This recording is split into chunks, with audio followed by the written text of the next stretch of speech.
Welcome to the Coral Gables Library, and today we're meeting here to celebrate this wonderful conference by Dr.Triay on the Bay of Pigs invasion. We are NACAE. NACAE is our association, and it's the National Association of Cuban American Educators. And I am the president, Alicia Godoy Giro, and we're here with the members of the executive committee, Lourdes Sayafazan, vice president, Federico Justiniani, ex officio, Josie Valdez Hurtado, secretary, Eduardo Sayafazan, treasurer, Jorge Giro Puyans, vice treasurer, and Daniel Pedreira, Ph.D. Wenceslao Cruz is our professional in sounds and technology, and he's in charge of putting it in YouTube. So tonight or this afternoon, you can watch it in your big TV at home on YouTube. Okay, now, NACAE. What's NACAE? Well, we are a great organization, and we've been around for years. And the thing about it is that we have and we sponsor the Gaston Fernandez de la Torriente scholarship for students who are studying Spanish in high school and want to continue at the university. So it's for students to pursue the Spanish language. And we offer it every year, $2,000 to students from local high schools here in Miami. Also, we present these events that are free of charge about culture of Cuba. Music, poetry, books, and of course, our history that we have started to produce through the years. And also, if you are interested, we also have the Educator of the Year, the big dinner that we're gonna have this year at Casa Juancho, December 3rd at 7 p.m. And it's gonna be a wonderful thing because Dr. Roberto de los Heros, he's a very famous Cuban neurosurgeon at UM, and he's gonna be honored this year. So we're gonna have a wonderful celebration. And if you are an educator, or if you're interested in the culture of Cuba, you can belong to NACAE. And we have the forms around, and you can pick one and send the check for $25 a year or so to Eduardo Sayafazan, our treasurer. Okay, well, here we are. Eduardo, come on up.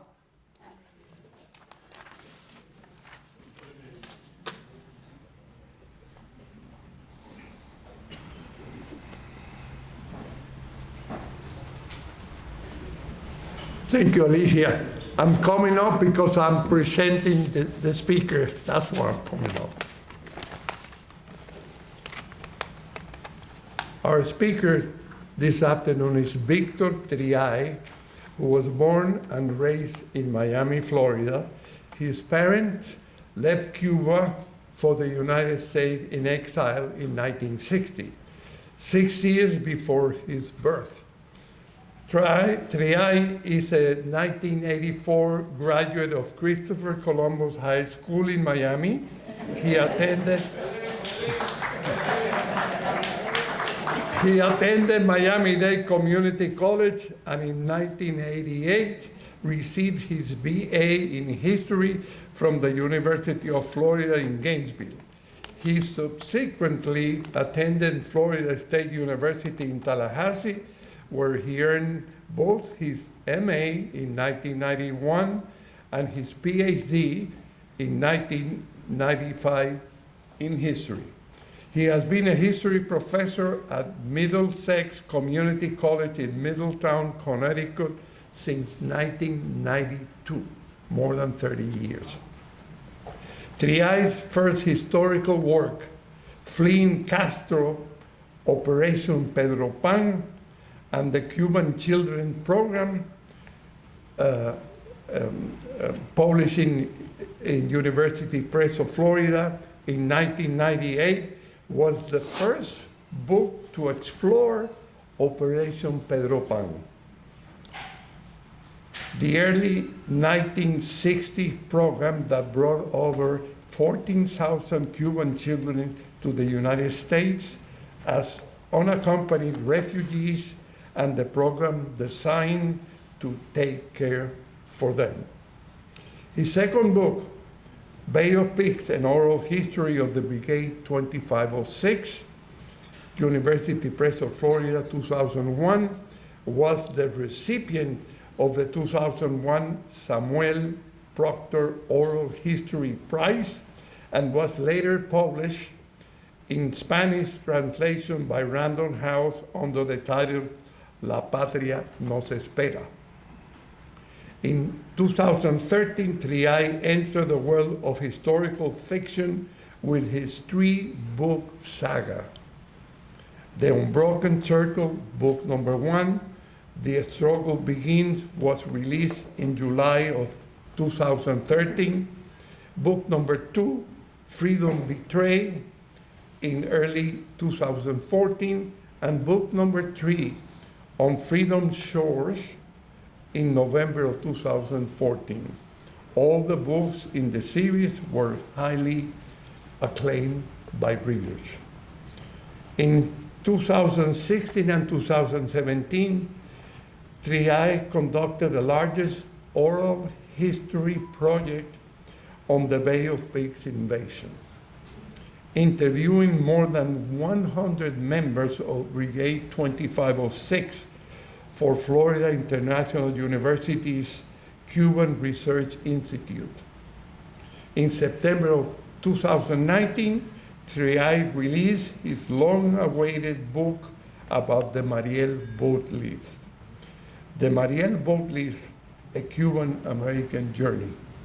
The book received a gold medal from the Florida Book Award in 2019 nonfiction category and an honorable mention for the American Association for State and Local History Leadership in History Award. In addition,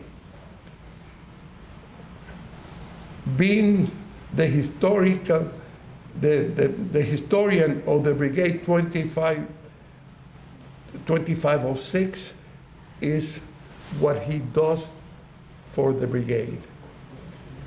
Triay has been working very hard during the past 2 years in selecting documents, photographs, and film footage to be part of our new Bay of Pigs Museum, which will honor the courageous efforts of Brigade 2506.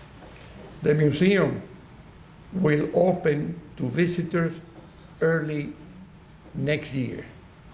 You are all cordially invited to visit our new museum, which is going to be state-of-the-art, and we are very proud of what the museum will offer. Without further ado, I present to you our speaker, Dr.Triay. Thank you.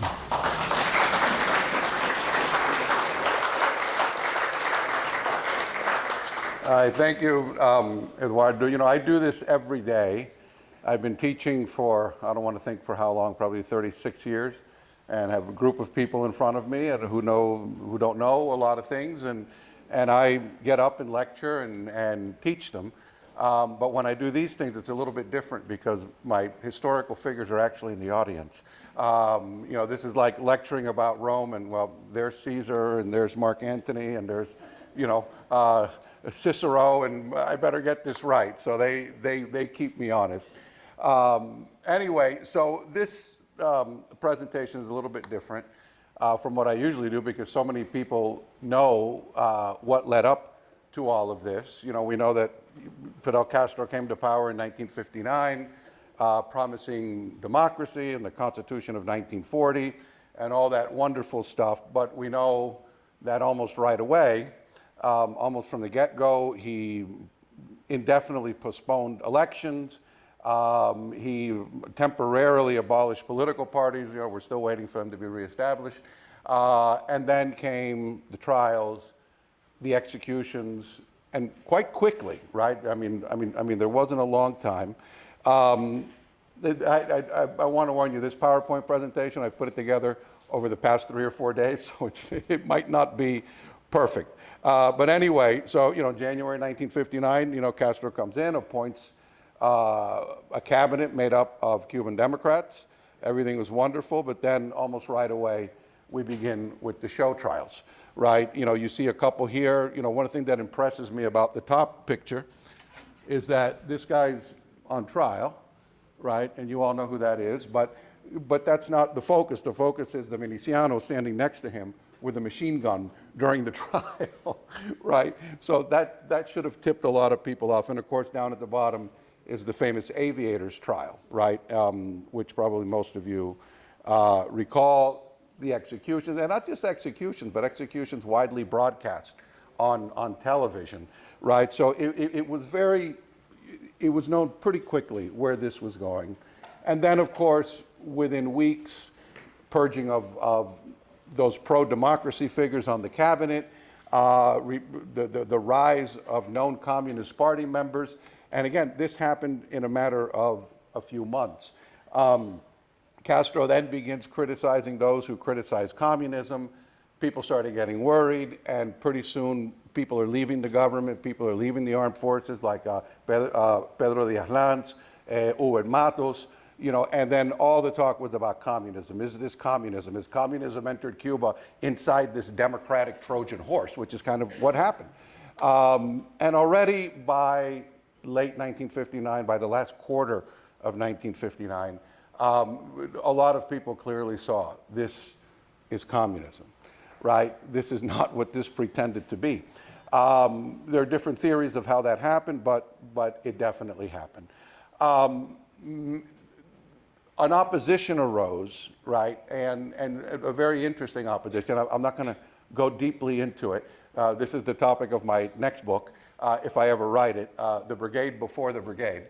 And toward the end of 1959, among the opposition groups was the MRR, right? And the MRR, the Revolutionary Recovery Movement, was started by a group from the Agrupación Católica Universitaria, particularly members who were members of the LAR, which had fought Batista, right, also, and a group of rebel army commanders, right? Later, the agrupados and the army commanders are going to go their separate ways.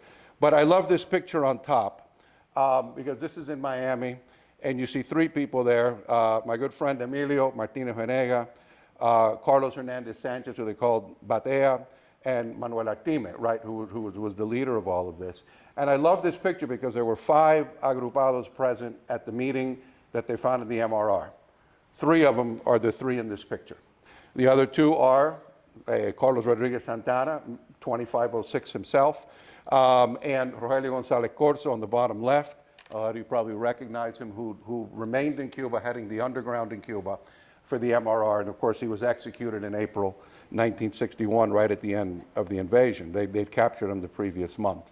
Anyway, very quickly, Artime leaves Cuba in, let me go back, in December, right, well, just a few weeks after the MRR was founded. He had been in hiding. He leaves Cuba. They take him out of Cuba on a Honduran freighter bound for Tampa, hidden.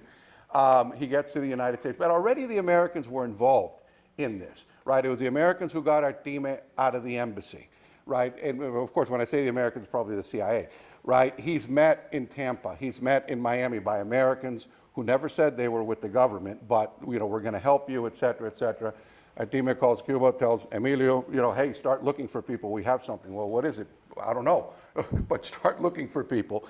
And so the MRR in Cuba starts growing. And it was really the organization that cut across all socioeconomic lines, all regions of the country. And it was by far the best organized underground group, although there were others. In the early spring, Artime begins to bring people from Cuba, mostly students, right, in the broadest sense of the term, who are connected to the MRR somehow, a lot of agrupados. And that was already happening. Meanwhile, President Eisenhower and the CIA had already been working with the Cuban resistance. He approves of the CIA's plan to start organizing something. And if you look at the points, all of this was done. They created a unified pro-democracy political front, a radio facility, a covert organization inside of Cuba, the creation of a paramilitary force outside of Cuba, and a small air supply capability.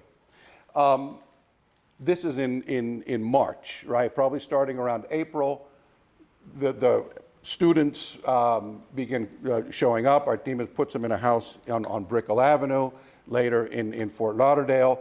That's probably around April it starts. The following month, the pro-democracy political coalition is put together, the Frente Revolucionario Democrático. You see the leaders here. I'd love to give you a bio on each and every one of these leaders, but we don't have time. But you see Artime, Tony Varona, Jose Ignacio Racco, Aureliano Sanchez Arango, and Justo Carrillo. And later this will, include more people, and it will be reorganized, et cetera. This was just very early. Artime in Miami, though, does something that was very unique. He reaches out, right, and I'm not sure what the nature of the ex-rebel Army commanders that he had the alliance with at first, but in Miami there were a number of former Cuban Constitutional Army young officers with no connection to Batista that were here, that were eager, to fight, and he reaches out to them and says, hey, fight with us, we're planning this, we're not sure what it's going to be, but it's going to be big. There was an individual by the name of Carl Jenkins, an ex-Marine who was a CIA guy working with both groups. They agreed to join Artime's group, even though this was made up of former students who in some cases had fought, some of this group, or at least there were, some mild tensions between the two that'll get worked out. But at first, it was kind of an unusual alliance, right? But one that was very positive for the group. In late May, early June 1960, the first 66, and a lot of them had been graduates of the Cuban Military Academy. They were cadets, they were officers, they were trained, they were competent, which is what this group was missing because there were no militarily trained people that Artime was bringing over. In late May, early June 1960, and you have to understand, everything that happened was always with all this mystery. Nobody was ever told what was happening or where they were going. It's like, we're leaving tonight.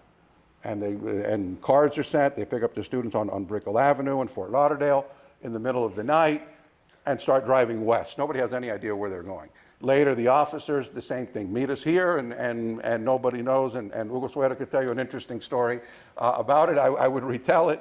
But we don't. But I'm pressed for time, and maybe at the end if we have time. But it's a great story. They're all taken to Usepa Island off Southwest Florida, which the CIA had leased. This was a former resort that I think had been put in mothballs during the Great Depression. It was quite nice and quite comfortable. But there's where the CIA conducted aptitude tests, psychological tests. There was some light training. They were given their brigade numbers. They started with number 2501, supposedly to give the impression that if there were any spies, that they would report that there were 2,500 other people somewhere else training, which of course there were not. And that's where the numbers for, come in. And they kept that series going until the very end. And something that, again, people assume a lot, but something that was kind of unique. I mean, you watch a war movie, and it's like, oh, okay, here's E Company on Band of Brothers. They all show up the first day of training camp together, and they take you through the movie. With the brigade, people came in over time, right? You have these first 60, but people were coming in probably until, the first days of April, 1961, right? Just days, weeks before the invasion. So there was never a time when everybody showed up and everybody got their haircuts and trained. It was a little bit different than that. Anyway, after a few weeks at USEPA, they divided the groups. One group was going to be a cadre, because this was for a guerrilla war. It's very important. This was a guerrilla war. They were going to infiltrate, into Cuba. And so they sent one group, mostly the former officers, to Panama to train to be trainers, right? To train to be guerrilla trainers, a cadre they called it. The rest became radio operators for the same guerrilla force. They stayed at USEPA a couple more weeks and then were sent straight to Guatemala. So the officers are sent to Fort Gulick in Panama. Of course, they weren't told where they were going. I mean, you hear the story, it's like, all right, we're leaving, put them on the boats, go to the mainland, put them on trucks, go to a field, there's a plane there running, get on that plane, you get on the plane, all the windows are covered up, and nobody's told where they're going. And then they land somewhere, and it's like, okay, and they don't even know where they are. And it's like, okay, whatever you do, don't go up that hill, which of course they did, because they were young and they were Cuban, and those rules don't apply. And they went up and saw the Panama Canal. It's like, oh, we're in Panama, guys. And there they trained for several weeks. Meanwhile, the radio operators left USEP a little while later, were taken to a coffee plantation in Guatemala called Helvetia. It's a Swiss name. I don't know if any Swiss people had any connections to it, but nevertheless. And there they continued training, etc. And they started building the camp, the base tracks training camp up in the mountains, right, which there was nothing. I mean, they had to build the whole thing. I'd never gotten a good explanation of why did you make these people build the camp, right? I mean, because the small air supply capacity that was in the plan, they built a base, right? The American government hired a company. They built the base at Retaluleo, right? And they did it in no time, and they were operating. The planes at this point were supplying on-island guerrillas at that point in the Cambrai, elsewhere, right? Because this was not going to be an invasion, so there were no combat planes at this moment. They built that radio station in April, May 1960, Radio Swan, on Swan Island to start broadcasting to Cuba. And there's base tracks, right? And this is a little bit later, obviously after the camp was built, but here's where they were in western Guatemala. Again, training was for a guerrilla war. There was no one who was training anyone knew their name or who they were. They all went by fictitious names.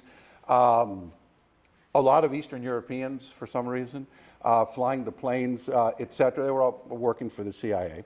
But the camp was under a Filipino, Napoleon Valeriano, who nobody knew his name at the time, but they just knew him as Vallejo. Turns out that this gentleman was a war veteran. He was part of the Filipino partisan war against the Japanese during World War II, and later against the communists after World War II. This they found out years later. At the moment, it was just Vallejo, that's it. And they knew he was Filipino. There was also, at one point, during this very early training, and by the way, the group in Panama went back, joined this group in Guatemala after a few weeks.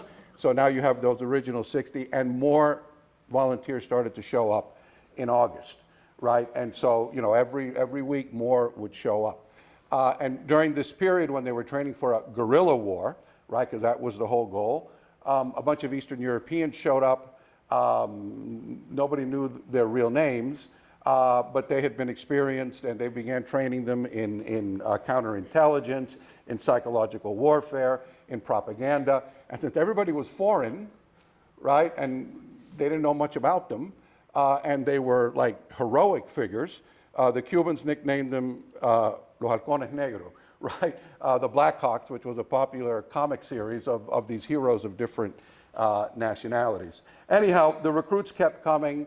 In early November, word reached the camps in Guatemala that, hey, it's not going to be a guerrilla infiltration.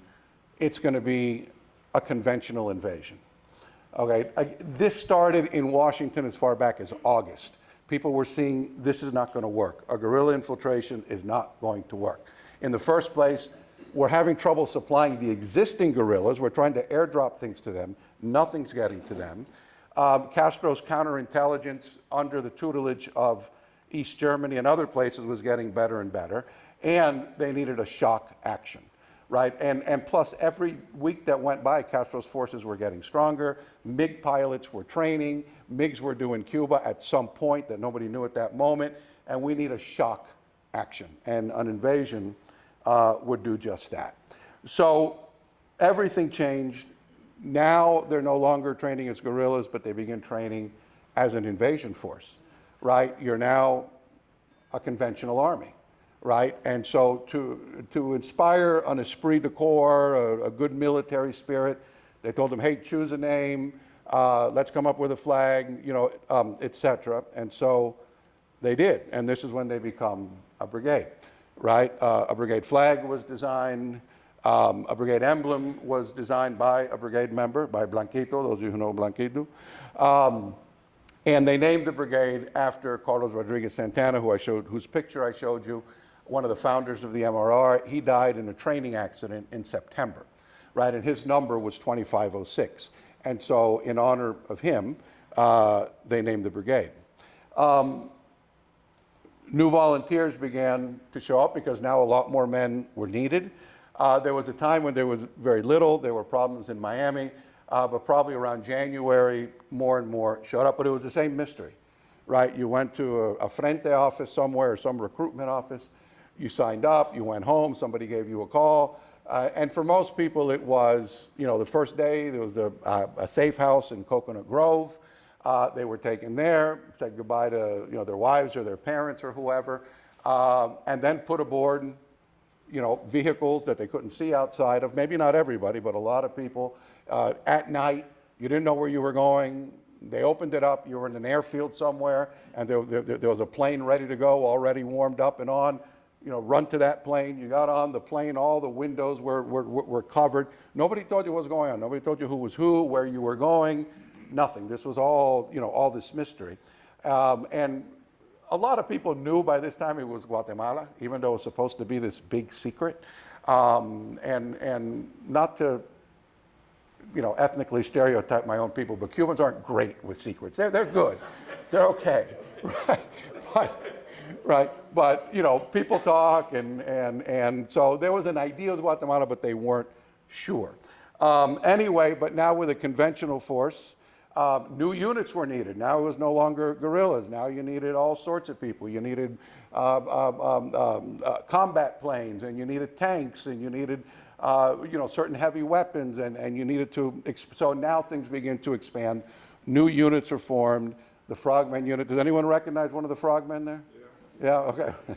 There's Eduardo right there, third from the right, and that's actually in New Orleans, but the Frogmen and the crews for the landing craft trained at Vieques Island for the most part.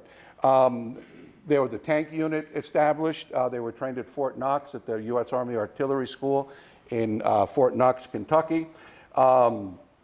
New bases, you know, more people using more bases besides base tracks. There was a base on the plains near San Jose, which the Cubans nicknamed Garrapatenango because there was a lot of ticks there. Although one time I did read the official name of that farm. It was San Jose of something or other. Maybe somebody knows. The Air Force, they added a B-26 squadron at this point because now this was going to be an invasion. They expanded the Navy, right? And that's, is Inguanzo here? No? I put his picture in hoping he would be here. You know, and now a more sizable naval force, which was already operating, infiltrating and exfiltrating people, et cetera, but now it's going to be expanded. And also, very importantly, only because it's often forgotten, infiltration units. A lot of the people trained in radio communications, including a lot of the original USEPA group, and then more later, were made part of these infiltration groups.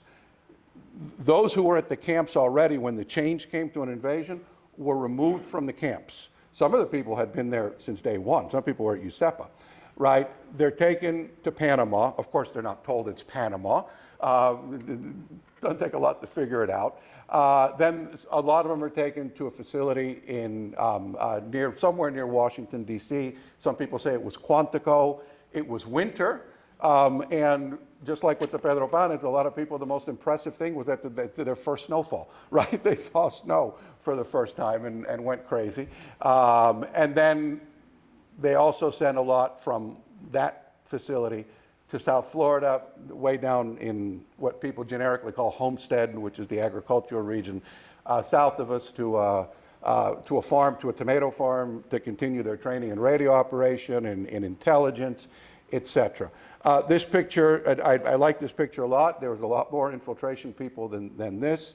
But in the middle, you see Harold Feeney. Harold Feeney was the head of U.S. Naval Intelligence in Guantanamo, and he worked a lot with the Cubans. On the left is Rodolfo Hernandez Herrera, who they called Sea Fury, and the one on the right, some of you might recognize, that was Tony Izquierdo.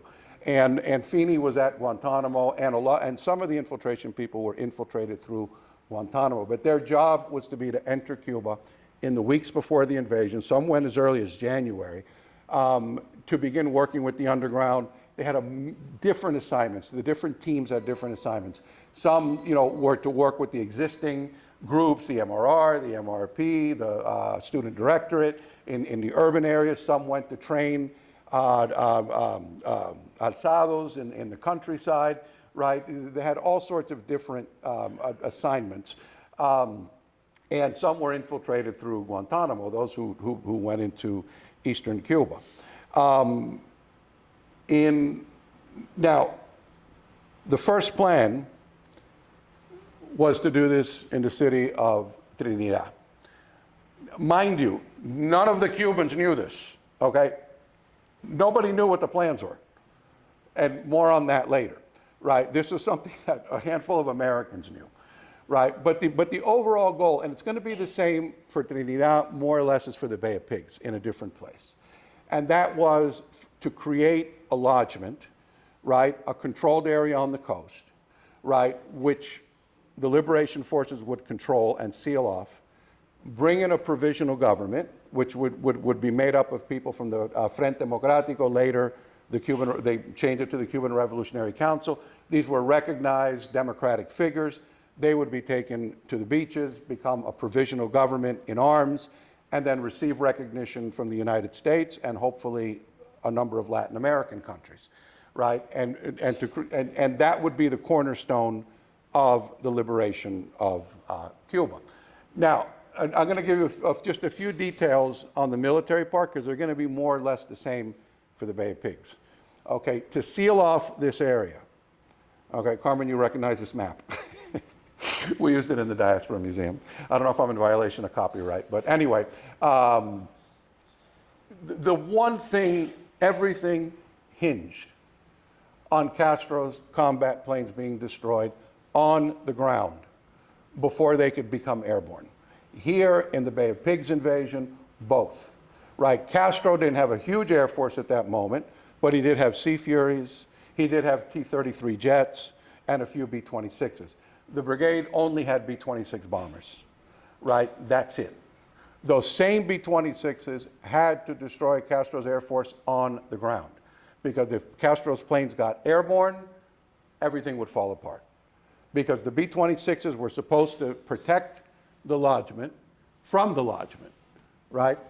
And on the ships, there were spare parts, mechanics, bombs, everything you needed to keep this fleet of B-26s flying from the beachhead, from an airstrip at the beachhead, to seal off the beachhead, along with the ground forces who would be there, right? If Castro had no planes whatsoever, that would have been very easy, right? Because they would have had complete, absolute air supremacy. Unchallenged, maybe some anti-aircraft, and that's about it, right? And that beachhead would be sealed off. So the first step would be, on the same day as the invasion, overwhelming shock. These B-26s, all of them would open up on Castro's airfields. They knew exactly through the CIA and other methods where those planes were. They would destroy all those planes while the brigade is landing, right? And Castro has no air capacity. Right, they're going to make 2 rounds and then land at the beachhead, right, and then protect that beachhead. And the B-26 bombers are going to be the primary defenders of the beachhead along with the ground troops, right? And again, once that was secured, then those B-26s would launch air attacks all over Cuba against power plants, communication facilities, military bases. They would have free reign. But everything hinged on Castro's air combat capacity being eliminated before a single person hit that beach, right? One Sea Fury, one T-33 got out, it would be a disaster, because the B-26 could not fight a Sea Fury. A B-26 was a bomber. right? These were fighter planes, right? They could easily knock down a B-26. So even one survived, they were done. Anyhow, there were a lot of advantages here. There were sandy beaches here to the west of the city. You had the Ecambray Mountains, right, surrounding, two sides of it. And the Ecambray Mountains, of course, already had guerrillas in it, anti-Castro guerrillas, which could give the brigade support. The Ecambray also provided an escape hatch. If the beach had collapsed, the brigade can go up into the mountains and join these rebels. Also, Trinidad was the most anti-Castro town in Cuba, and so there will be a lot of local support. And perhaps most importantly, down here, you had Casilda, a few miles south, with a major port, right? A functioning port. I believe they would import oil through there, right? The brigade ships could go, they could dock, Castro would have no airplanes, right? Unload all the equipment, the ammunition, and everything else they would need, right? Anyway, new recruits, like I said, kept pouring in until almost days before the invasion. And in fact, there were even recruits after. There was the 7th Battalion, which was being formed, which I think actually made it to Guatemala, but of course the invasion had already gone. Here's some images of base tracks. I think these were by a professional photographer because they're excellent pictures of the different leaders. I'm sure a lot of you recognize them. This one I put in because I think it's a cool picture. It's Alejandro del Valle, the paratrooper commander at Nedo Oliva. I just think it's a very good picture. I wish I had a better version of it, but like I said, I did this in the last few days. That's going left to right, that's Artime, who I already mentioned. Next to Artime is Jose Perez San Roman, or Pepe San Roman, who is going to be named the overall commander. And that's Antonio Maceo, the 3rd or 4th, who was part of all this, and that, of course, is Tony Barona from the Frente. Anyway, in 1960, late 1960, John F. Kennedy is elected president. Right around the time they switched from the guerrilla war to an invasion. It wasn't because of Kennedy. This was decided, and word reached the camps before the election ever took place. Sometimes you see that, oh, Kennedy changed it to an invasion, but that really wasn't the case. Anyway, he's a few months in office. He knew about the Cuba invasion. He knew there were camps when he was a candidate. He was briefed just in case he won.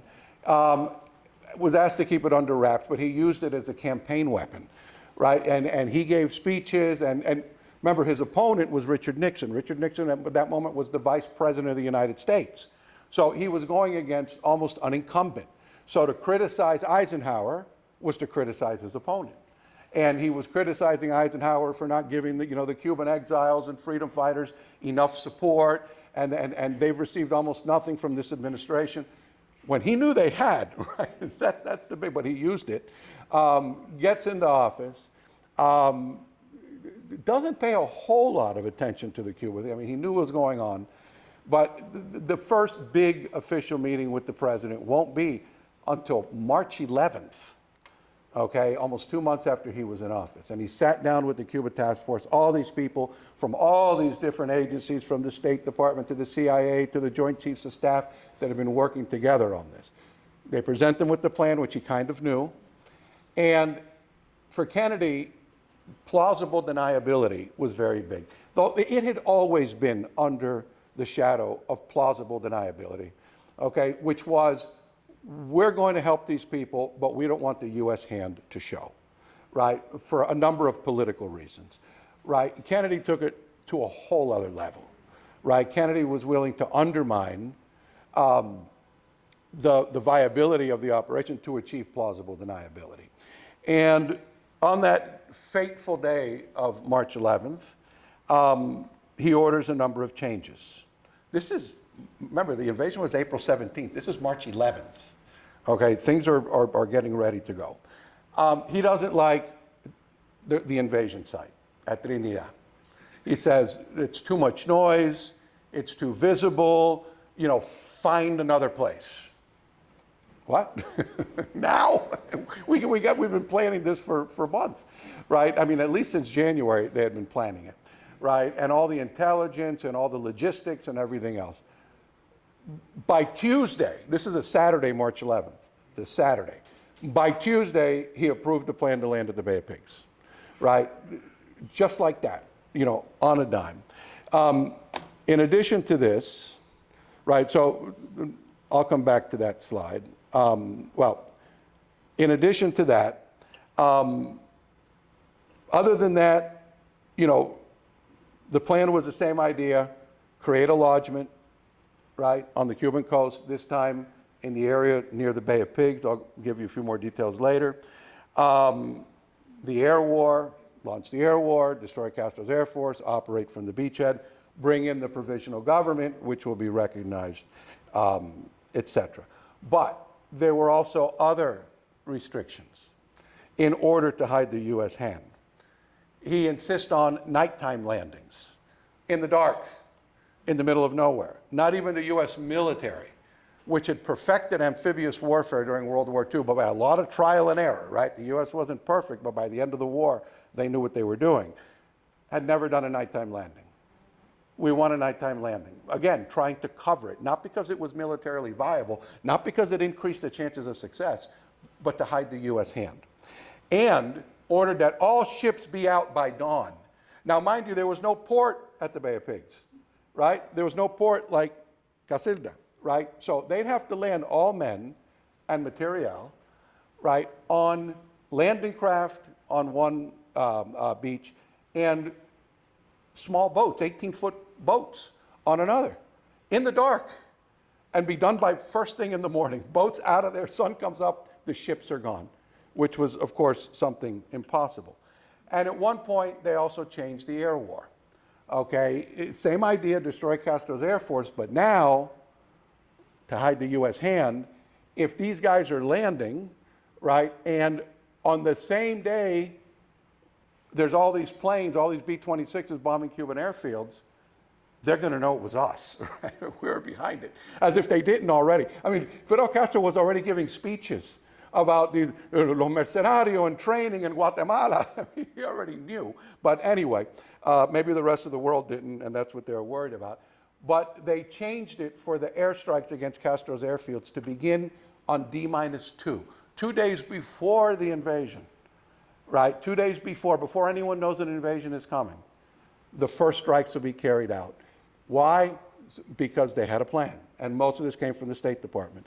The plan being, we'll send one of our pilots, and he'll say he's a defecting Cuban Air Force pilot, right? Say he'll fly to Miami, we'll shoot up the plane a little bit, he'll land in Miami and say, hello, good morning, I am an officer of the Cuban Air Force, and me and my friends are the ones who bombed the airfields this morning. Not US-trained Cuban exile pilots. No, that was us, right? And so if you do it on the same day, you can't. So that was one of the big motives for doing a series of bombings on 2 days before the invasion on D-2 and another round on D-1. And they were substantial bombings. I mean, they were going to be on 2 days before the invasion, 16 B-26s in the morning, 16 B-26 raids, and 16 B-26 raids in the evening.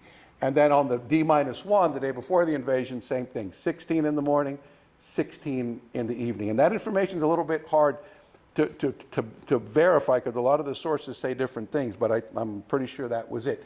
And then, after the second day of bombings, after the fourth raid, right, going to be 16-16 one day, then 16-16 the next day.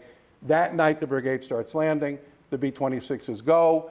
They make one more round, right? They take out whatever's left of Castro's planes. By this time, they expected them all to be gone, so they could start bombing military facilities and power plants and whatnot, and then land at the Bay of Pigs, right? There was an airfield at the Bay of Pigs. The whole B-26 squadron would land there, and they would seal off the beach, and they would operate from the Bay of Pigs. Now, again, it was very doable. I mean, it wasn't as good as Trinidad, but they were basically, well, let me use the cursor better. I was so excited I found my pointer from 20 years ago the other day. I thought I'd use it, but I don't need it. But basically, there were three roads, okay? There were going to be two landings, right? One here at the tip of the Bay of Pigs at Playa Larga, and then one here just east of the mouth of the Bay of Pigs at Girón, and a third one to the east, what they called Green Beach, which is to protect the coastal road, right? The only ways into the lodgment was down these three roads.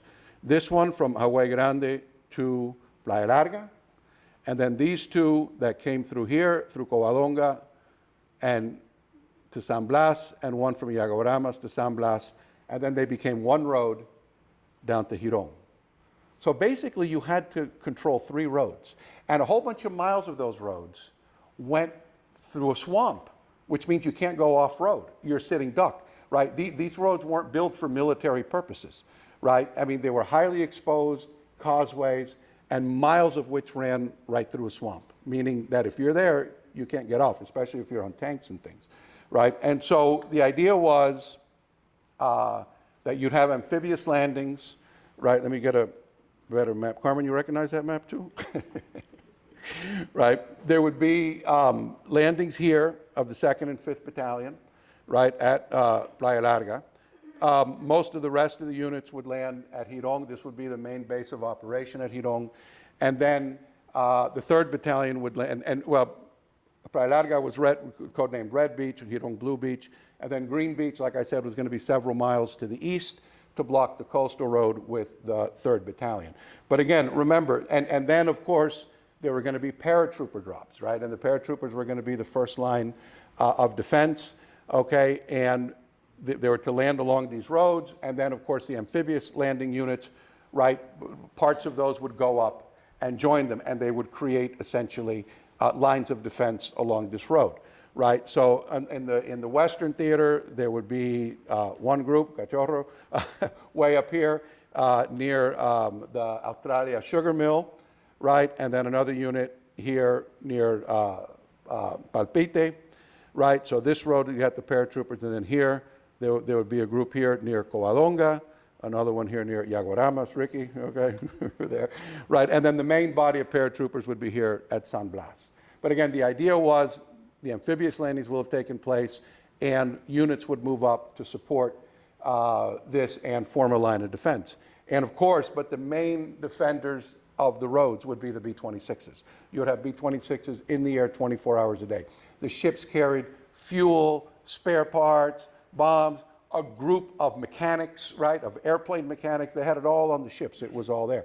And of course, once the beachhead was secured, the lodgment was secured, the provisional government would be brought in, it would be recognized, etc.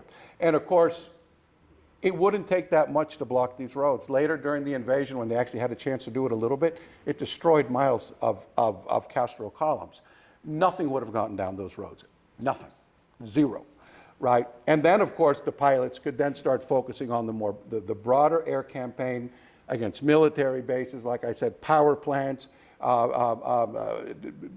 communication facilities, troops moving on the highways across Cuba, etc. They would have had free reign over the whole island, and they would have knocked everything out. Communication, power, oil refineries, everything. It would have absolutely paralyzed Castro's ability to conduct war.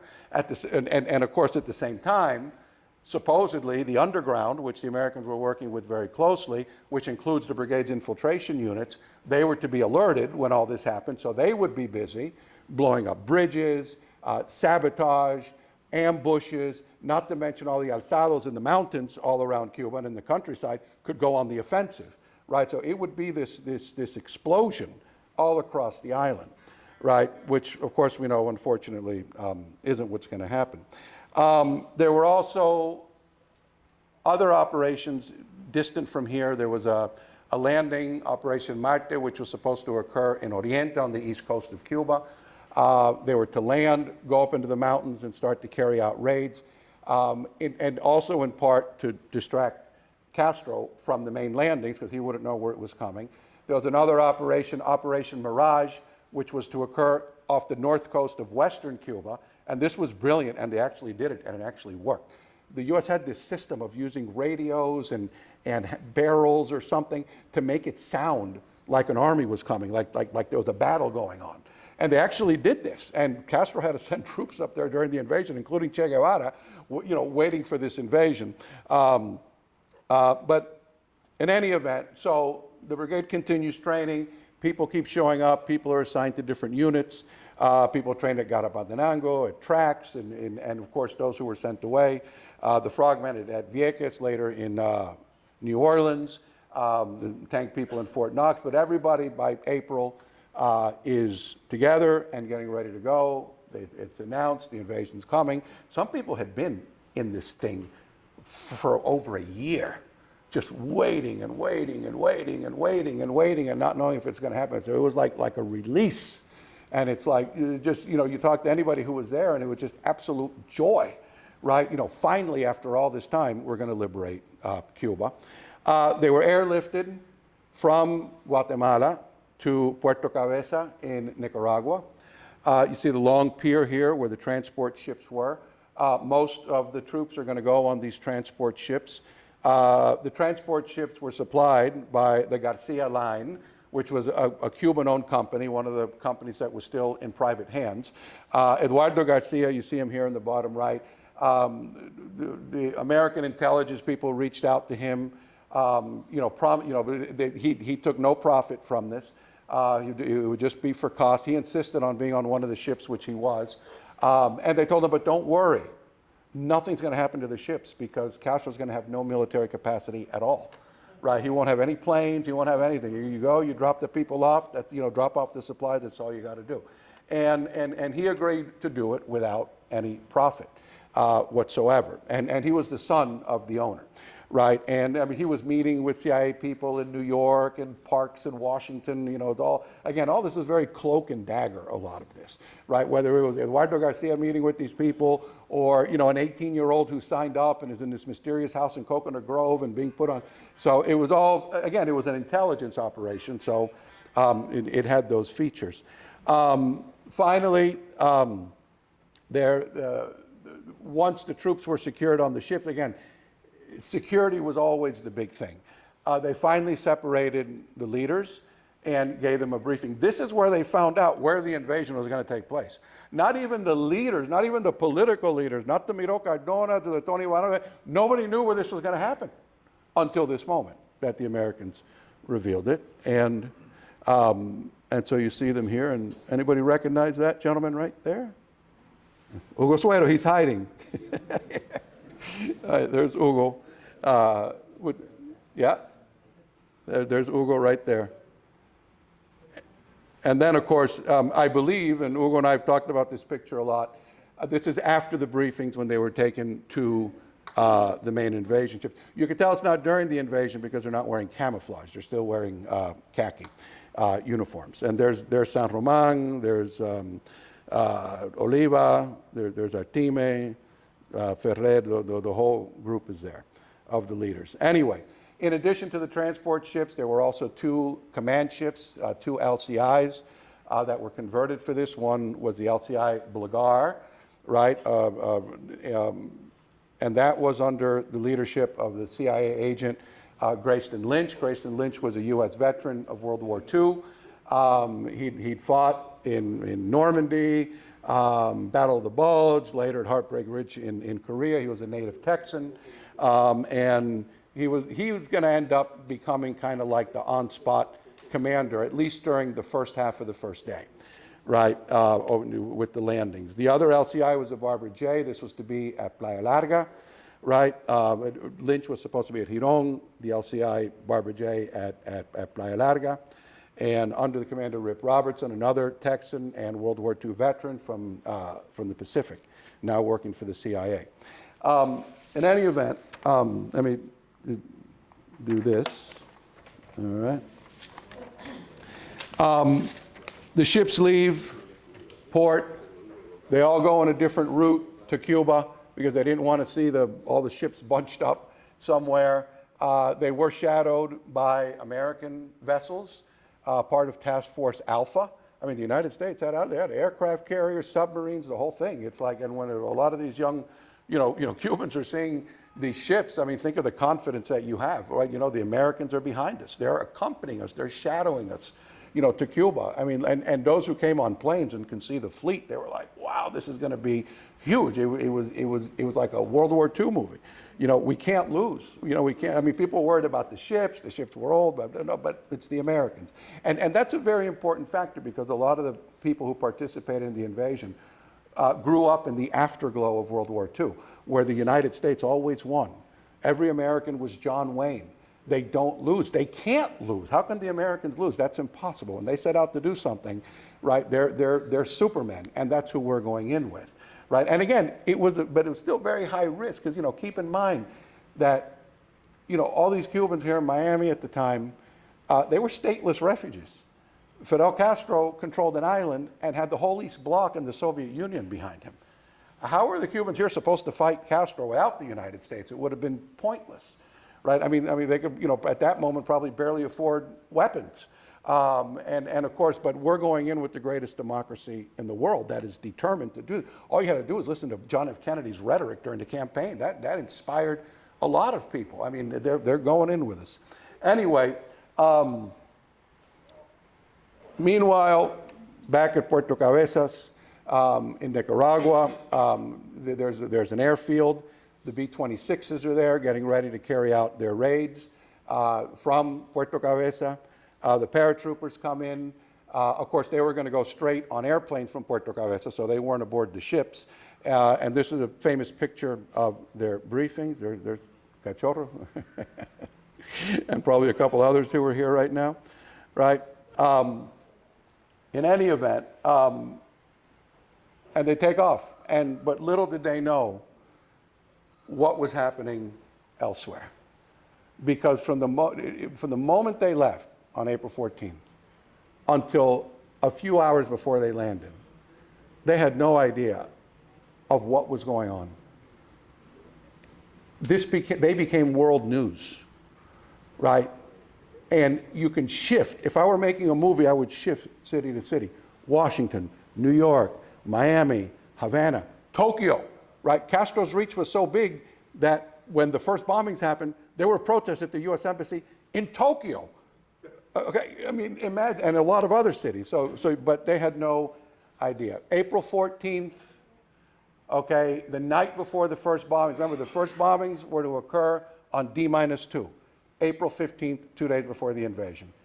16 B-26 raids in the morning, go back to Nicaragua, 16 B-26 raids at night against Castro's airfields to destroy Castro's Air Force. That was at the maximum.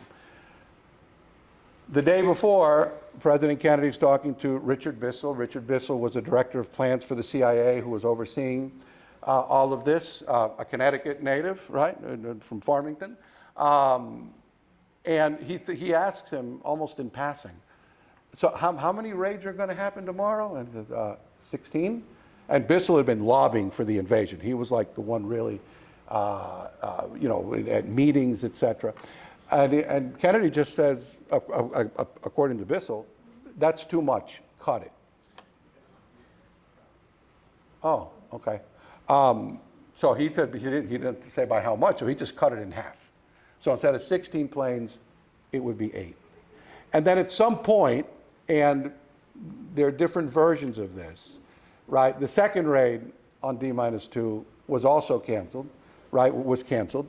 The evening raids, the last light raids. And then both air raids, the 16 in the morning, 16 at night on D-1, the next day, were completely scrapped.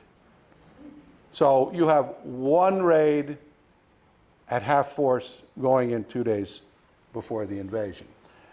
Meanwhile, also on April 14th, the landing in eastern Cuba, Operation Marte under Nino Diaz, a number of things happened. They got to the coast, and what was supposed to happen didn't, who was supposed to be there or who wasn't supposed to be there, and they had to abort that mission and go back the next night, and they had to back off again because the whole place was full of Castro people at that point. April 15th then, in the morning at dawn, the B-26s leave Puerto Cabeza. They attack 3 airfields in Cuba. San Antonio Los Baños military airfield, the airfield at Colombia in Havana, and an airfield in Santiago de Cuba, right? The raids are completely successful. That one half strike destroyed half of Castro's combat planes, right? You could see here a picture of Santiago de Cuba's airfield. You see these planes destroyed, these Cuban Air Force planes. This is also not at Santiago, but in the attack on Colombia, the first 2 combat casualties of the brigade, a pilot, Daniel Fernandez Mon, and his navigator, Gatón Pérez Rangel. They come back, everything's great. Nobody knew exactly what was going on, right? In Puerto Cabeza, they just knew that the afternoon raids weren't there, and they weren't told much. But meanwhile, after the raids, and this brigade pilot did not want to do this, but they, they picked him, and he did it on the condition that he get to go back to Nicaragua and participate in the invasion, which he did, and fought very bravely. But they shot up his plane a little bit in Puerto Cabeza. He comes into Miami not long after the bombings in Cuba. And like I said, he gets out, he plays the role he's supposed to. Oh yes, I'm a Cuban Air Force pilot. I defected, me and my friends are defectors. We defected this morning in an act of rebellion against Castro. We bombed Cuba's airfields. And then of course the press picked it up, and Castro's rebelling pilots bombed Castro's airfields. But the story was, the fiction was so hastily put together, right? And I know when I do something, and I know some people get mad at me, I would go with every little detail that I can, right? Because if you don't, the whole thing can blow up. And here it was stuff like, wait a second, but Cuba's B-26s, the nose is different from this one. And wait a minute, what about these machine guns on the wings? There's still tape over them. How could you have attacked them? I mean, it was things like that. But for a little while, it worked. Cuba, of course, the Cuban government knew that this was not their own pilots. They would have ways of knowing that. And of course, Cuba goes crazy at the United Nations. Now things shift to New York. Raul Roa is Cuba's UN ambassador, and a ruckus breaks out. The U.S. ambassador to the United Nations, Adlai Stevenson, he's told the lie. I mean, he contacts the State Department and say, did we bomb Castro's airfields this morning, or was it really Castro's people? No, it was really Castro's people. Oh, like, all right. So he goes before the United Nations and says, no, look, here's the plane. These were Castro's people, et cetera, et cetera. But as the day wore on, the fiction fell apart, right? And it was clear that something was starting with the United States behind it, right? And so people got very nervous about this, and things started to happen, right? Meanwhile, the other repercussion from carrying out the raids 2 days before the invasion, and a half raid at that, there was another side to that, in that they decided not to tell the Cuban underground when the invasion was coming. The United States, and the logic to this, was afraid that the Cuban underground was filled with informants for Castro, and that if they announced it, that wouldn't be good. But at the same time, if you don't tell the underground can't move. There's no timetable to follow. Hey, the invasion is going to be here in 6 hours. Start mobilizing your people. Start blowing up bridges, etc. The bombings caught them by surprise. You know, they're like, what are these bombings? And if they were in Havana, everybody heard the explosions, right? And they had no clue. And then, of course, Castro immediately after the bombings begins his famous sweep, right? They begin arresting people all across Cuba. Nobody knows the exact number. I've heard 100,000, I've heard 500,000, or whatever it is. Anybody, I've heard that people who were seen smiling that day were arrested, right? They didn't have anywhere to put them. They put them in ballparks, they put them in theaters, they put them wherever they could concentrate people. So a lot of the underground had to go under deep cover, and some of them did get swept up in that, right? Of course, they didn't say who they were working for or anything else, but that eliminated, doing the raids 2 days before and then not telling the underground, eliminated that entire feature.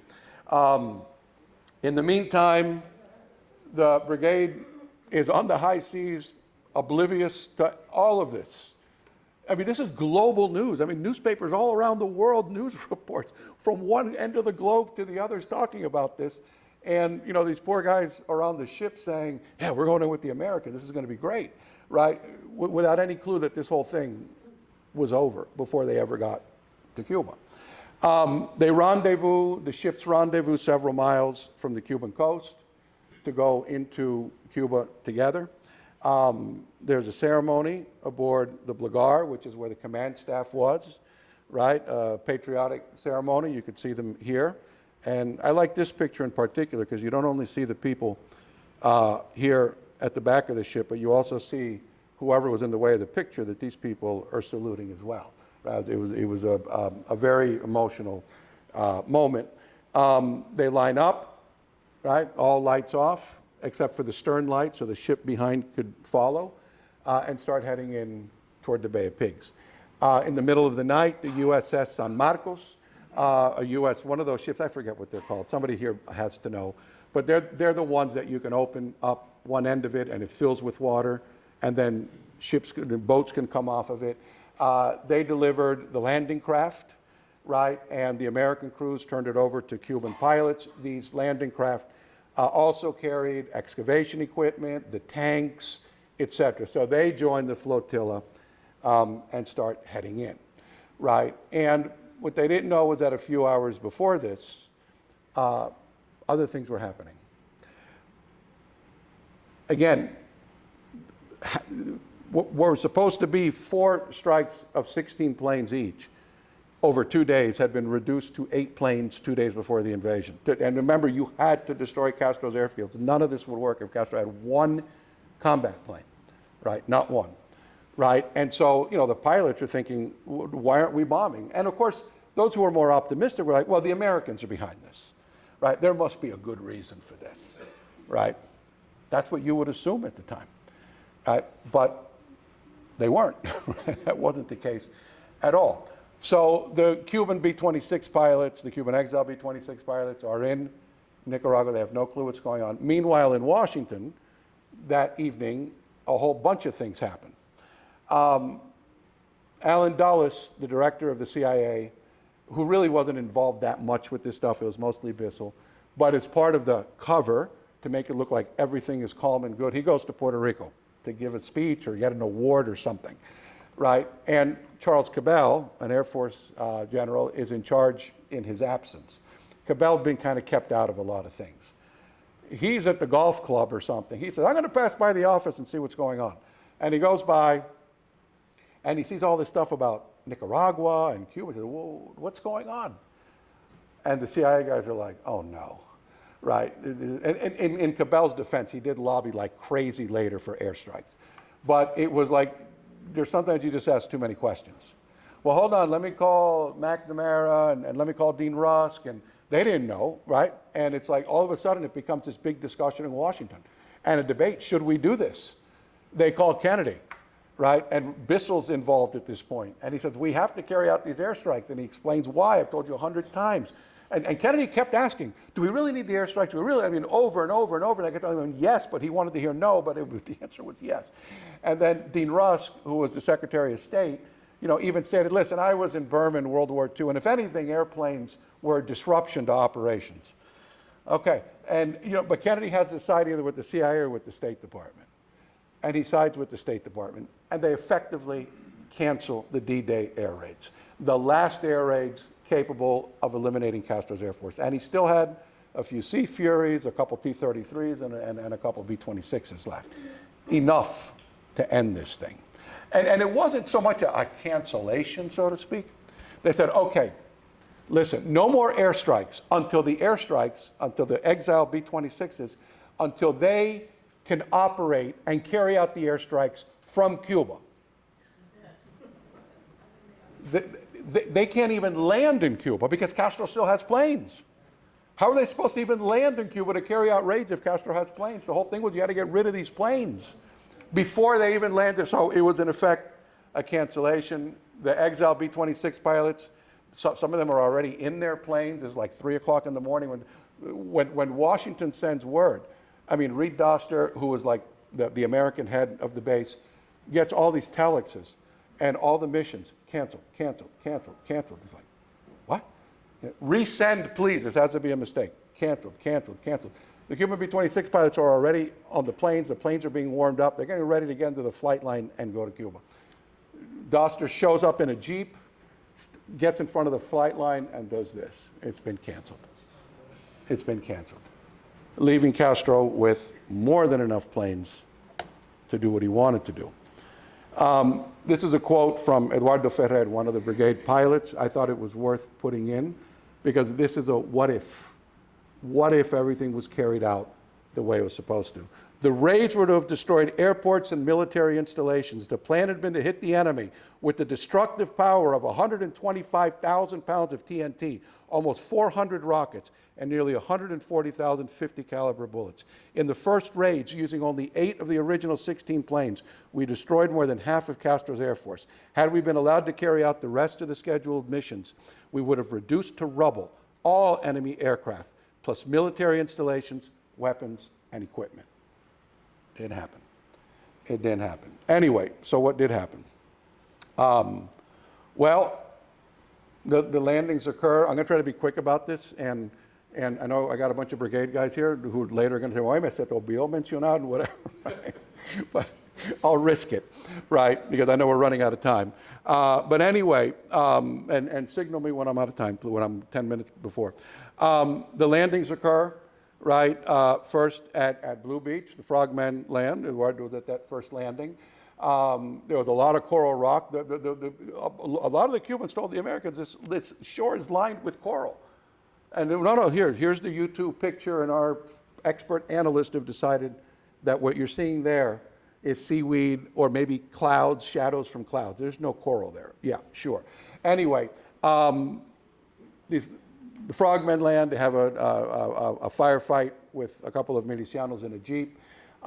Then they start landing. The leadership comes in, the 4th Battalion comes in, but they had to stop because the landing craft, and on Blue Beach, they used actual real landing craft, were getting torn up on the coral. So we got to wait till first light. The Frogmen would chart a path, and then we can start bringing people in. Let me just take it through the morning here. When light comes, of course, they start sending troops on the landing craft. By this time, Castro's planes are in the air. These men land under fire once the sun comes up. And of course, Castro was intelligent, right? And he starts to attack the ships because he knows the ships are carrying all the ammunition and all the equipment, and they start going after the ships. One of the ships, the Rio Condido, one of the bombs that hit it caused a fire. It tore up the fire hoses. These ships were filled with, I don't know how many tons of fuel in barrels and whatnot, not to mention ammunition and bombs and everything else. The Rio Condido catches fire. They can't put it out. The captain orders everyone to get off the ship, which fortunately they all were able to. And then the whole thing blew up in a mushroom cloud. Anyhow, the paratroopers on this front landed where they were supposed to. The group at San Blas, the group near Covadonga landed, and these were 19-man advance units, a 19-man advance unit near Covadonga, a 19-man advance unit at Yaguaramas. Everybody landed where they were supposed to. The 3rd Battalion that was supposed to land, I think like 20 miles to the east to guard that road, that was called off. Because the plan was we're going to land you off the Blagar, the command ship, right? Once we land these troops, then we'll put the 3rd Battalion on the Blagar, we'll go down the coast 20 miles, and we'll drop you up. But now, the Blagar's the only one that has any real firepower. They got 50 caliber machine guns. It's like, we're not going to be able to leave here, right? So land the 3rd Battalion here, and we'll take them up the road some distance, maybe, not the full plan, but maybe a few miles, and we'll just ferry them there on trucks, which is what they ended up doing. Meanwhile, on Red Beach at Playa Larga, things were a bit different. The Frogmen landed, they had an exchange of fire, etc., and then they begin to land. There were 2 battalions at Playa Larga, both infantry battalions, the 2nd and the 5th. But at Playa Larga, the landings weren't on real landing craft, right? They were on small boats with outboard engines, right? Which someone had gotten the oil-gas mix wrong in Guatemala, in Nicaragua. So a lot of them started to, didn't start, right? Eventually they fixed the problem, but that was just another thing that went wrong. And the 2nd Battalion begins to land, little by little, in the dark at night. again, there was some fire initially, which the Barbara J, fired and took care of that. And then by sunup, when dawn came, the 5th Battalion was still aboard the Houston. That was the cargo ship on this front.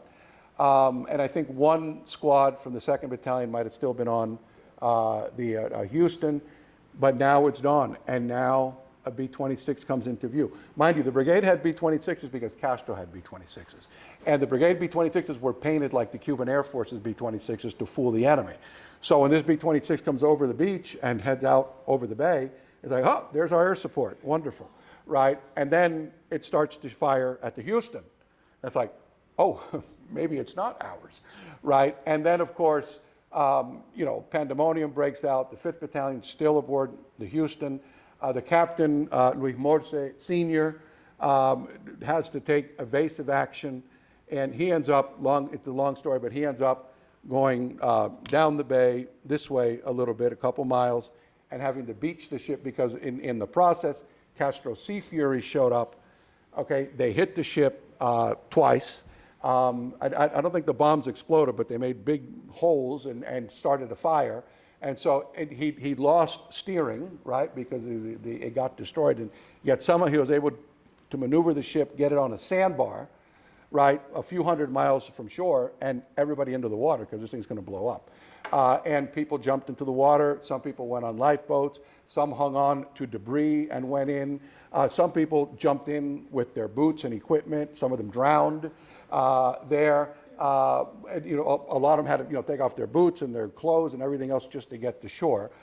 Most of them did and tried to regroup on the shore, but now cut off from Playa Larga, right? In any event, during the day, I'll just finish the day here at Playa Larga. The 2nd Battalion was there, again, now a single battalion.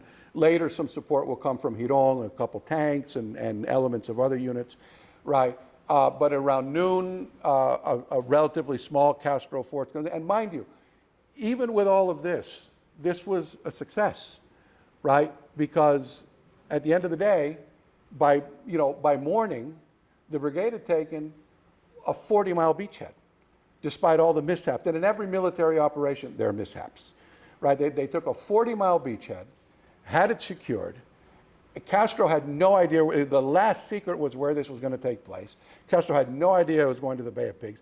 There were no Castro troops there. There were some milicianos who were with a construction crew, but that was it. But there were no major forces, and it would take Castro a long time to get there. The initial troops didn't come in for hours, right? So on the Eastern Front at Yaguaramas, and you can ask Ricky to fill you in on the details later, you are going to have a Castro force move down. The 19-man paratrooper unit was now reinforced with some elements, I believe, of the 4th Battalion and a tank, right? And they were actually able to hold off the Castro assault and actually advanced, right, here at Yaguaramas. The Grupo Coalonga also held out during the day against attacks. And again, getting support not just from Girón, but from San Blas, which is where the main paratrooper unit was. At Playa Larga, around noon, a small Castro force starts making, now mind you, let me go back to this.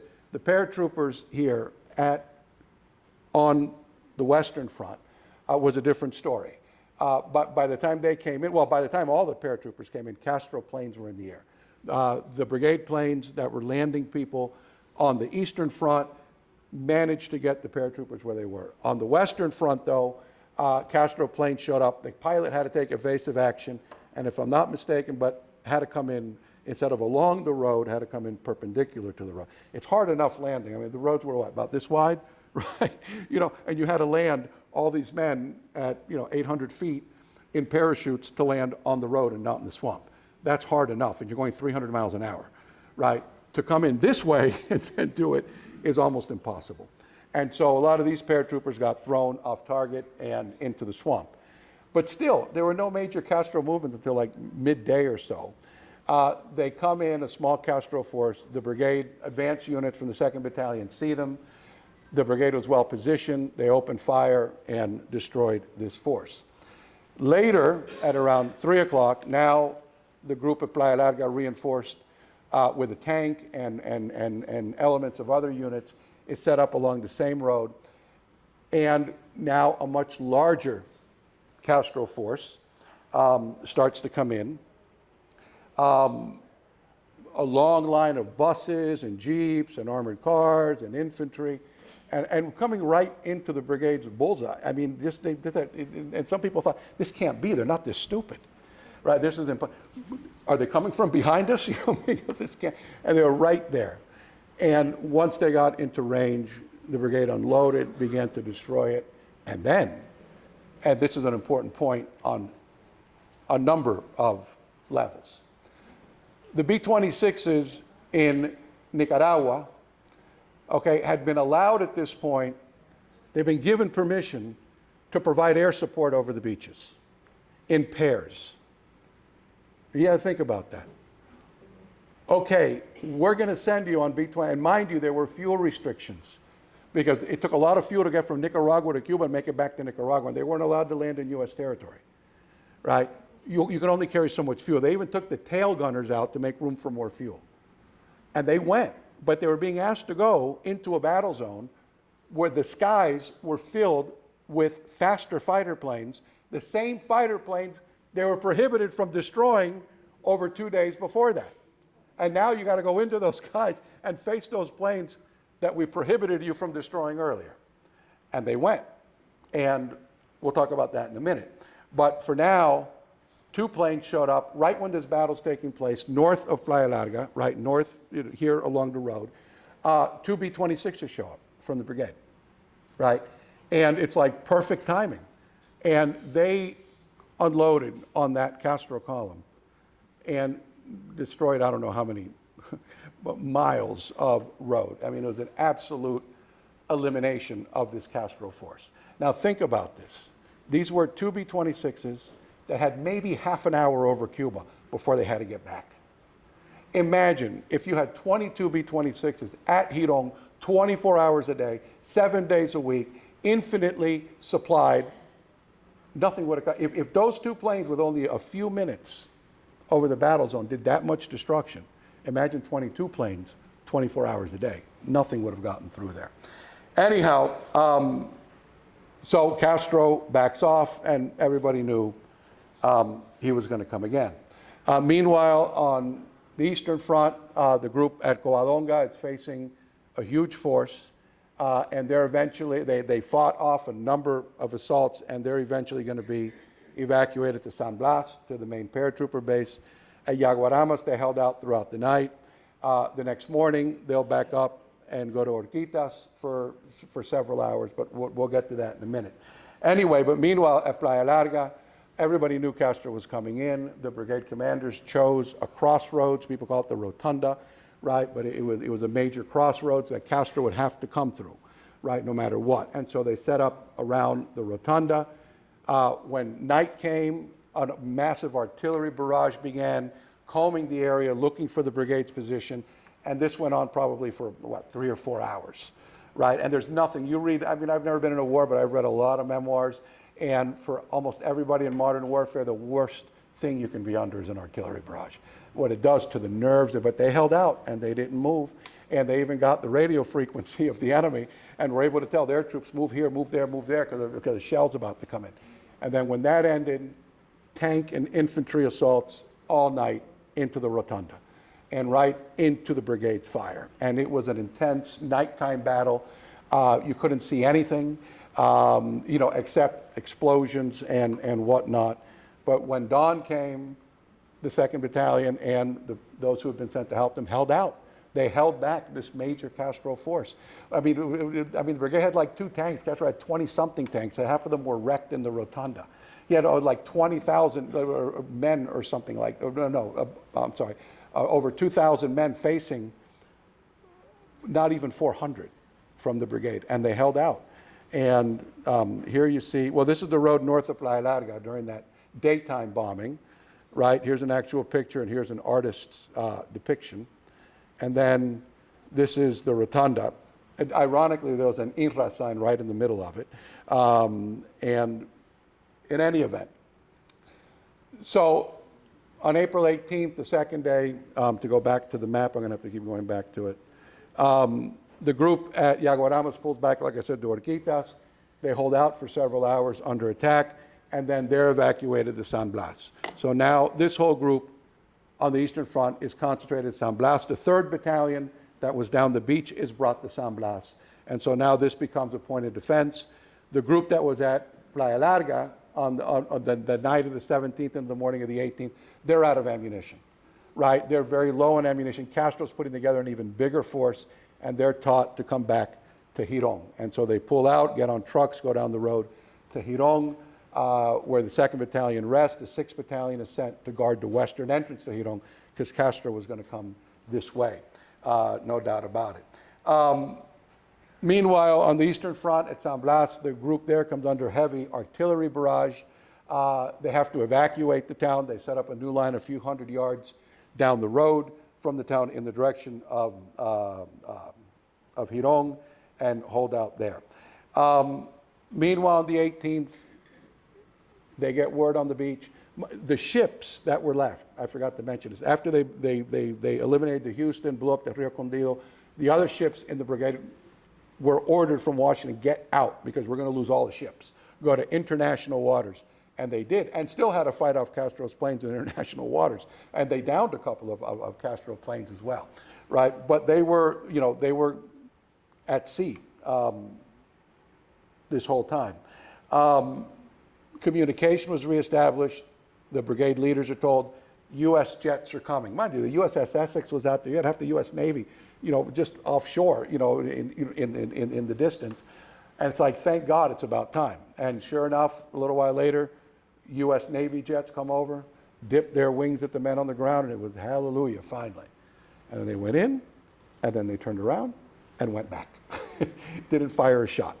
They were sent just to take pictures and to observe the battlefield. So that was hard for a lot of people. Later that day, though, a B-26 mission was allowed from Nicaragua, and there were a number of American trainers. And this was a raid carried out by a combination of Cuban pilots and navigators and a couple of Americans. And at the end of the day, at last light, almost on the 18th, there was a Castro column moving down this road, right? This is like 20 miles, right? And as soon as they got there, they saw the dust cloud, huge Castro column, and they maneuvered brilliantly. One took out the lead tank, one took out the last one, and then they destroyed the whole column.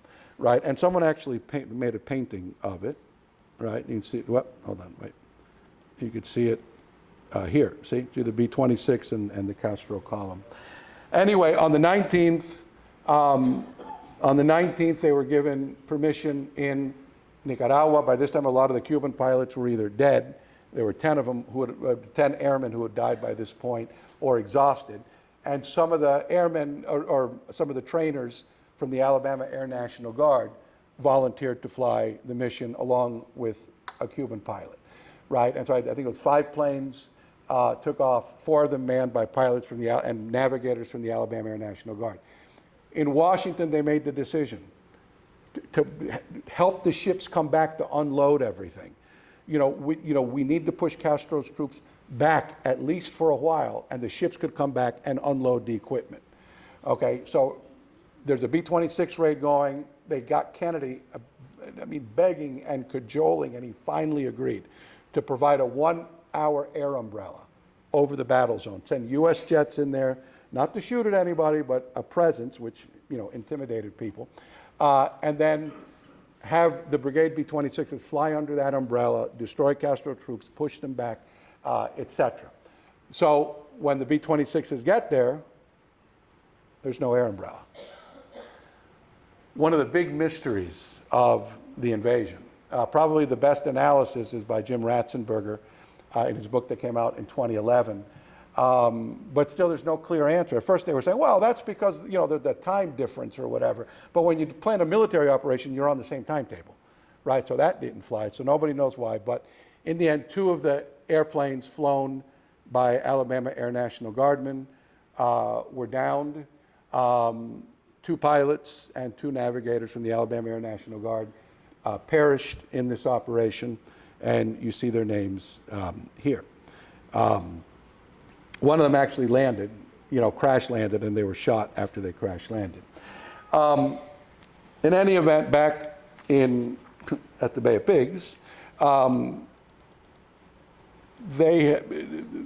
one Cuban pilot, Herrera, he'd actually bombed San Blas, Castro's troops there, caused some pandemonium. The troops a couple hundred yards south of San Blas, Del Valle, the paratrooper commander, orders a group of them, I think mostly from the 3rd Battalion, to advance, to take back the city. And of course, Castro's people were freaking out because now they're being attacked. Some of them run, but eventually the brigade force ran out of ammunition. He probably did it to give himself some space to retreat further, and they retreat further back to this bend in the road and set up a line here, right, a last line of defense. Meanwhile, on the western entrance, the 6th Battalion had been facing Castro's arriving forces. Now the 2nd is sent now to join them, and so you have the 6th and the 2nd Battalion, and on both fronts, they fought almost, the entire day. More and more tanks, more and more troops, and the brigade running out of ammunition. Many men run out of, the tanks were running out of ammunition. The 75s, the 57s, everything was running out. Eventually, the group at San Blas, little by little, and they held off a number of assaults from Castro's people, including tanks. They're forced to start to withdraw to Girón. When they get to Girón, they thought they were going to find an operating military base. It was a wreck. They'd been being shelled by artillery for hours. There were fires, palm trees on fires, on fire. And on the other front, they continued to hold out. They were being attacked down the road, on their flanks. Oliva even sent Company G from the 2nd Battalion to go in the area between the road and the shore, which was all grape trees and all sorts of other vegetation, to push forward, to at least push the people on their flanks off a little bit. And they eventually retreat closer to Girón and try and hold them off. Eventually the order goes out from the leadership. The leadership is in touch with the Blagar. When are you coming? When are you coming? Well, we're going. But by this time the beachhead was collapsing. The order's given, break up, reunite in the Escambray. Different people got different orders. But by that time, the beachhead collapsed. A group of people, mostly from the Western Front, but also from the Eastern, gather at Girón and saying, what's going on? Where's everybody? And at that point, some of them try to create this column to go to the Escambray, 80 miles away down the road. It didn't last. But Castro still doesn't enter. Castro thought he was facing like 10,000 people because the fighting was so fierce. And he thought they were Americans for sure. He's facing like 1,500 men with 2 days worth of ammunition, and that's it. So he couldn't, he had trouble wrapping his brain around that. At this point, again, there were some wounded veterans who stayed at Girón, with the doctors, but everybody tried to get out of the battle zone because everybody thought we're going to get killed. And of course, many took to the swamps for days with no food, no water, and eventually were rounded up, most of them, brought back to Girón, concentrated at Girón, right? And there are occasions in this where there's a lot of pictures, right? The aftermath, there's a lot of pictures because the international press was all there. Castro's gloating over his prisoners, etc. And, and they're, concentrated there for transport to Havana. They began to be transported to Havana on all sorts of vehicles, on buses, on trucks. A lot of the military trucks would stop in towns or even on the buses, and so the mobs could come out and do an acto repudio, etc., on their way to Havana. Onto one truck, Omani Cienfuegos, deliberately filled it to overcapacity, was told that people would asphyxiate, and in fact, when the doors were closed, it took 8 hours to get to Havana, and 9 brigade members perished in that horror of the Ratra. I wish I had more time to talk about it. Another group, including Alejandro del Valle, they got on a boat that was offshore, a boat that actually the Frogmen and a group of others had brought in from further east, and it was still there. They got on, it's called the Celia, trying to make it to the U.S. ships. And by the way, on that last day, in the last hours on the beach, 2 U.S. destroyers showed up, right offshore. And it's like, hallelujah, finally. And then they turned around and they left. Right, they just left. They went up. I mean, for people, it's like these people are mocking us now. Right, they're mocking us now. And of course, this group on the Celia, you know, at this point, it's every man for himself. They don't make it to the U.S. ships, and they just drift. And they drift all the way west between Cuba and the Yucatan Peninsula. And they weren't rescued until they were 178 miles from New Orleans, right, in this long odyssey. 22 men, 10 of them died, including Alejandro del Valle, the paratrooper commander. There was also, and again, this is often left out of the story, right? What about the infiltration team people? Well, a lot of them were picked up in the infiltration, but they didn't imprison them as part of the brigade. They viewed them as counter-revolutionaries that were caught. 4 of them were executed. You see them here. And then this gentleman on the right, he was actually killed in a shootout before the invasion. Others who were captured. Now, most of the infiltration people made it out. They made it out through embassies, through Guantanamo, right, through boats that were coming in from the Keys. But these were captured and executed. And then another group was captured and given 30-year prison sentences, right? And you see 5 of them here, right, who were for many years in prison, and also the ones who are not pictured, and I know I'm running out of time. The brigade then is taken from the beaches to they didn't know where to put them. There were so many of them, so they took them to the sports palace, and there they were for several weeks. Groups coming in over time. They weren't taken there all at one time because they were capturing groups over the course of a couple of weeks. Then all of a sudden, they had to sit here without, not allowed to shower, not allowed to anything. They still got the filth of battle on them. It was partly psychological warfare. And then all of a sudden, they're taken, well, many of them were interrogated on national TV as part of a propaganda show. They're I believe those are the B.A.en brothers. That's Carlos de Varona, who really stood up to his interrogators on TV. If I had more time, I'd tell you about it. And then all of a sudden, they're taken to the Hospital Naval, a semi-constructed naval hospital in eastern Havana. It was kind of a construction site, but it was, from what I understand, it was mostly done. And then they're told, elect 10 members of each unit, total of 10. I think people didn't even know what they were voting for, and it couldn't be the leaders, right? And what they were voting for, Castro wanted to trade the brigade for certain number and certain type of agricultural tractors, right? And so this group is informed, right? And they're sent to the United States to help facilitate this. President Kennedy encourages, the U.S. government couldn't appear to be negotiating, a Tractors for Freedom Committee, right, made up of very prominent Americans, and you see them here, meeting with the Brigade Commission, right? Walter Reuther of the UAW, Eleanor Roosevelt, Milton Eisenhower, President Eisenhower's brother and president of Johns Hopkins University. They meet with them in Washington at the Statler Hilton, was it, right, hotel? Right, and then and they go back to Cuba thinking everything is, there's Hugo again right here, as part of the commission, right? And Hugo, how old were you, 20, 21? Hugo, how old were you? All right, so I'm going to say 21, and here he is leaving a Cuban prison and sitting across a table from Eleanor Roosevelt. But anyway, they go back to Cuba thinking everything is great, we're going to get out. What they didn't know is that, meantime, this deal fell apart. I won't tell you why because we don't have time.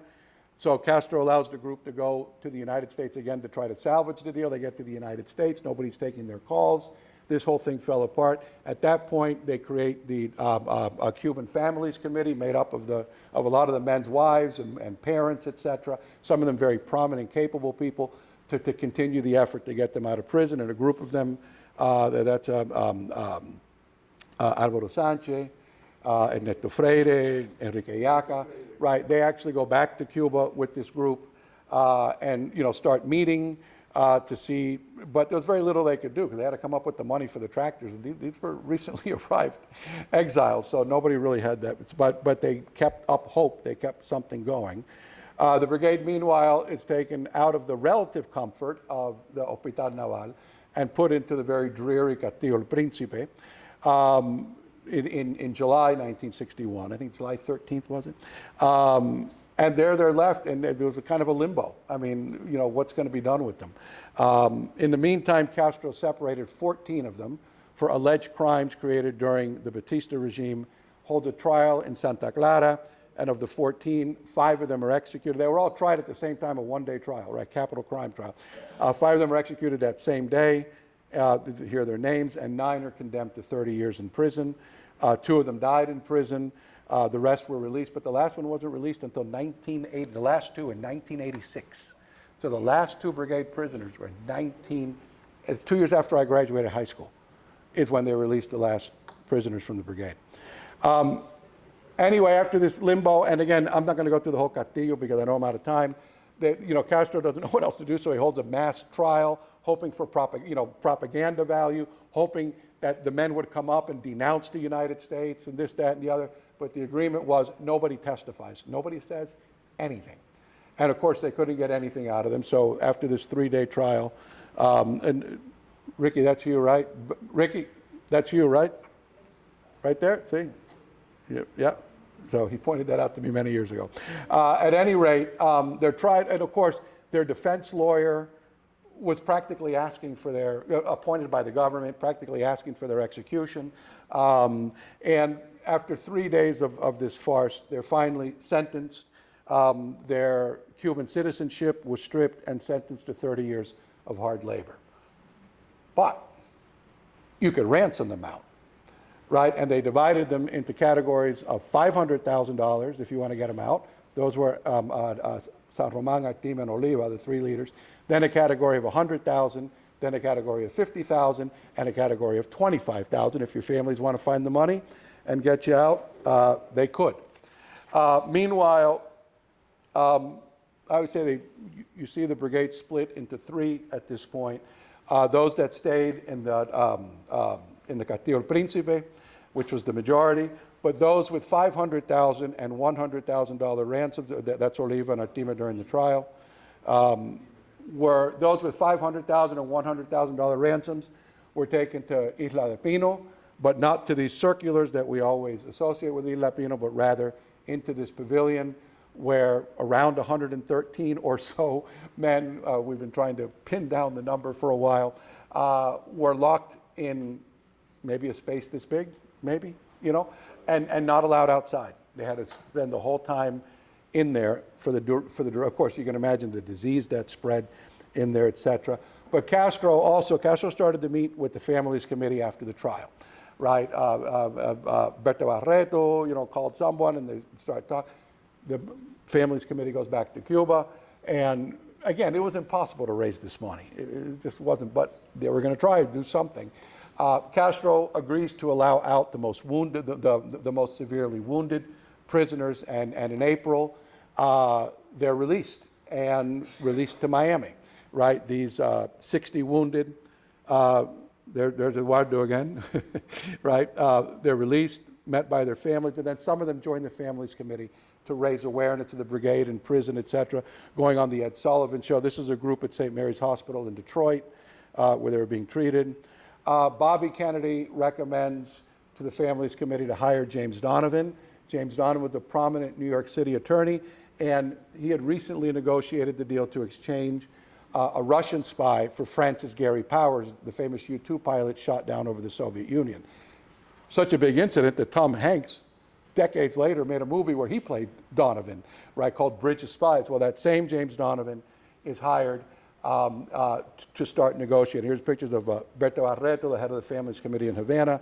And of course, after the Families Committee visited, Castro allowed a group of sons of members of the Families Committee to go to Berta Barreto's house for one night for dinner. Anyway, in the end, Donovan begins negotiating with Castro. He gets Castro in principle to agree to accept $53 million, because if you were going to pay what Castro was asking for the tractors, it was $62 million in lieu of the tractors. All right, we'll accept $53 million in food and medicine. That was at the end of August, right? And then it begins, and the negotiations, and then the Cuban Missile Crisis comes, right? And then it's over, and then the efforts go again, and then finally, Alvaro Sanchez, the head of the Families Committee, meets with Bobby Kennedy at the Waldorf Astoria Hotel on November 24th, saying, you got to do something. By now, the Kennedys had more political capital because they, supposedly won the Cuban Missile Crisis. At least that was the public perception. And Bobby Kennedy decided to spend that Cuban capital now backing this effort. And Bobby Kennedy organizes a number of federal departments, agencies, the Red Cross, the Royal Bank of Canada, numerous U.S. corporations in this huge effort to have them home by Christmas, right? And it was an amazing effort. And they did it. And then on December 23rd, the men were released from the Castillo and Isla Pinos and taken to the San Antonio de los Baños Air Base, where they waited. The first shipment of goods was coming from Port Everglades on the African pilot. There were all sorts of people there. There were, Red Cross people, U.S. immigration, Cuban immigration, Fidel Castro, Families Committee, all these people. And once it docked and Castro gave the signal, the flight started, right? They began the flights, and the flights were from San Antonio de los Baños to Homestead Air Force Base, where they were anxiously awaited. And then after Homestead Air Force Base, taken on buses to Dinner Key Auditorium for the reunions with their family. Midway through the flights, Castro stopped the flights and said, oh, wait a minute, I never got the money for the wounded that I released in April, $2.75 million. And it was like, what? And half the men had been released. And so this scramble began that involved the Cardinal Archbishop of Boston, Cushing, General Lucius Clay, the Royal Bank of Canada. It's now December 24th. The banks close at noon, so there's all this drama, but they did it, and they got it done. And the last groups were released, right, and came in. The brigade leadership met the next day at the Kennedy compound in Palm Beach. You can see them there with the president. And then, of course, President Kennedy came to the Orange Bowl, and Jackie. And some of you, a lot of you were there at the Orange Bowl ceremony. I'll just go through this is a great picture because this shows Oliva, San Roman, Artime, Miro Cardona, Harry Reese Williams, right? And of course, the Kennedys, Kennedy receiving the brigade flag, and the wounded. And then, of course, Jackie gave a very short but memorable speech. I have the YouTube link there, but we don't have time to see it, right? Because I've gone way over. And Nado Oliva ultimately became a one-star general in the Washington, D.C. National Guard. A group of the brigade men soon went on the Ed Sullivan Show. Ed Sullivan was a huge supporter of the brigade prisoners, and he had the brigade orchestra on his show, right? Shortly after they got out of prison, there's the Brigade Memorial, Air Force, and that's it. I'm done. Thank you. Okay. How long did I go?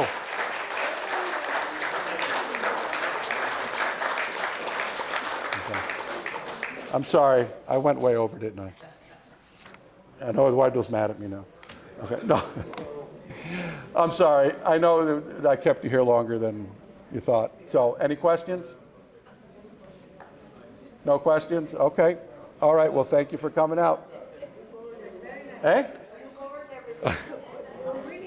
I should have had a clock here, though. That was my mistake. So, anyway.